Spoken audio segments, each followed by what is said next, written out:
Li çemê patûktan ku milekî kendava Chesapeake'ye ya li Marylandê ev yekcînsek kelekê ye ku bi aliyê Ryan Abrahamsen hatiye plankirin û çêkirin.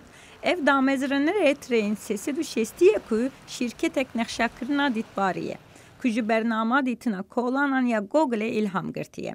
Abrahamsen seferên ji bo çema nexşakirina dîtbarî ya 360 dereceyê û biramanek ku di nav qeyikê da ye ava kiriye. Hilbirandina nexşakirina dîtbariya çemek karekî dijwar e. Li stûna navendî da 6 kamîra li jûrîn, sensorek ronahiyê û alavek GPS heye. û li vir li jêr jî kompyûterek bi gelek ronahî û rûberekê dezdanî heye. Ew kamêra bi kompyûterê kar dikin.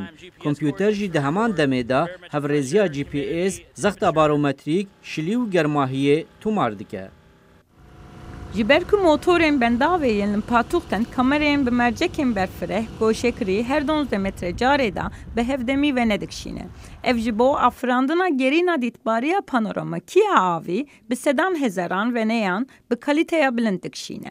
İro Abrahamsen ji bo nexşeya çemê patûxtan 20,000 weneyên din ku ji kendavekî hatiye kişandin û bi her tişt ku bi rêda tê dîtin zêde dike. Gerînên dîtbariyên li 11 çemên kendava Chesapeake'ê aliyê paristina Chesapeake ve tê finans kirin. Paristina Chesapeake'ê grûbek jîngehî ye û li ser malpera wan dikarin werin dîtin. Em dixwazin mirovan derbarê çemên xwe de agadar bikin, wan bo gerîna çeman û lêgerînên kendava Chesapeake'ê teşwîq bikin, da ku ew parastina kendavê bikin. Abrahamsen dibêje ku dema ku gerînên dîtbarî bêdeveya çeman nîşan dide, ev pirs bi girêkên jîngehî jî nîşan dide.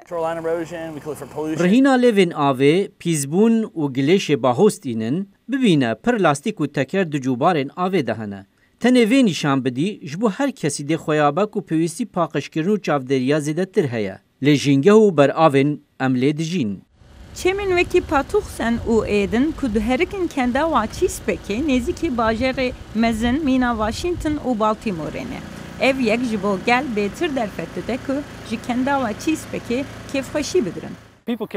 Mirov dikarin plansaziya gerînên dîtbariyên xwe ji malên xwe an ji karên xwe bikin. Lê dîsa ew li derve li ser avê an jî lê ku derê bin biriya telefona xwe dikarin bikarbînin.